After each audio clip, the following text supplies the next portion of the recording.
Ja sam prije živio u Kladnju 25 godina.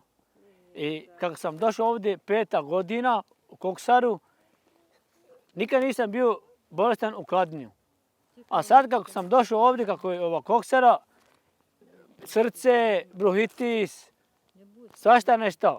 Žena je povadila čitavu štitnu od ove Koksare. Svaki mjesec, svaki drugi mjesec kod doktora, bronhitis, kašlju, ne znamo šta da radimo. Ja nisam protiv ovog Koksaru, ima ljudi što radu. Nema gdje da radu, ali zrak, zagađenje, to nije zdravo. Nikad niko nije došao da pita. Nama, ni komšije, ni građani, niko nije došao da pita. Ni iz Koksare, ni socijalne, ni policija, ni vlada, ni Tuzlanski kanton, niko nije došao. Samo mi ako idemo da se žalimo, oni kaže, ma hajde doći drugi dan.